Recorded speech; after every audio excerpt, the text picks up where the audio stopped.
நான் சரஸ்வதி மோகன்ராஜ் பேசுகிறேன். இப்போ இது வந்து வேப்பெண்ணெய். இந்த செடிங்களுக்கெலாம் வந்து மழைக்கப்புறம் நிறைய சங்குப்பூச்சி புழுவெல்லாம் வந்துருச்சு. அதனால் இந்த வேப்பெண்ணெயை இப்போ இதில் வந்து ஒரு பாட்டில் வாங்கிட்டு வந்திருக்கேன். இதை வந்து இந்த பக்கெட்டில் இருக்கிற 2 லிட்டரோ 3 லிட்டரோ தெரியல, இது வந்து அதில் இது கலந்து இப்போ இந்த செடிங்களுக்கெலாம் வந்து கத்திரி செடி, வெண்டைக்காய் செடியெலாம் வச்சுருக்கேன். அதுங்களுக்கெலாம் அடிச்சிடலான்னு சொல்லிட்டு நிறைய பூவில் கூட இந்த ஜினியா பூவில் கூட புழு வச்சிருச்சு, கீரைங்கள்லாம் புழு வச்சிருச்சு. அதனால் அடிக்கலாம் அந்த வேப்பெண்ணெயை கரைசலைன்னு சொல்லிட்டு வாங்கிட்டு வந்து இப்போ கரைச்சி அடிக்க போகிறேன். அது எப்படி அடிக்கலான்னு பார்க்கலாம்.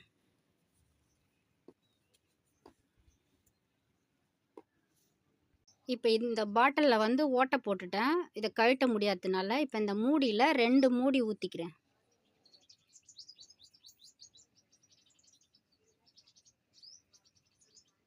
நல்லா கட்டியாக வருது. ஒரு மூடி ஊற்றினாவே போதும் போல இருக்கு.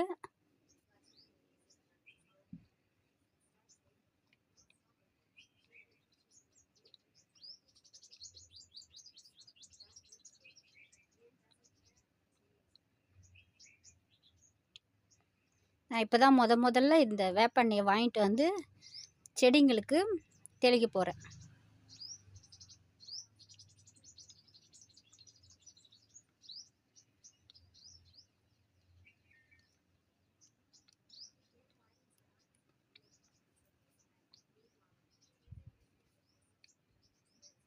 ஒரு மூடி ஃபுல்லாக வந்துருச்சு.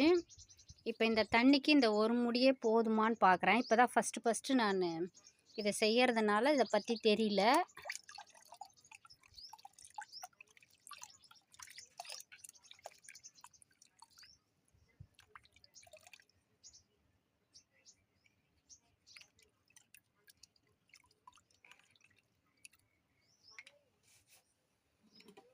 இப்போ இதில் வந்து நம்ம பாட்டில் தான் நான் வச்சுருக்கேன்.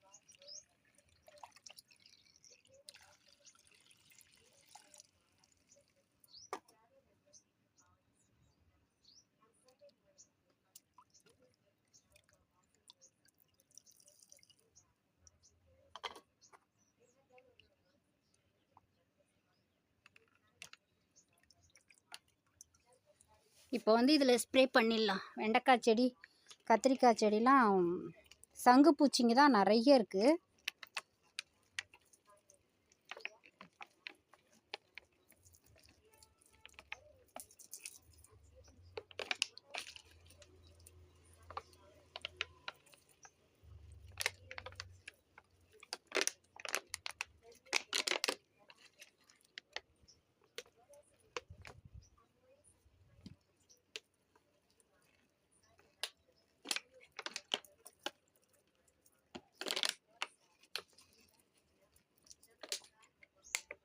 இந்த சிகப்பு வெண்டைக்காய் இது நான் வந்து இப்போ பறிச்சிட்டு அப்படியே விட்டுட்டா மறுபடியும் துளுத்து வருது கீழ்கிளையிலேருந்து. அதுலேயே நட்டு வச்சுருக்கேன். நான் பச்சை வெண்டைக்காய் தான் வாங்கி நடுறது, நல்லா வருது. அதுதான்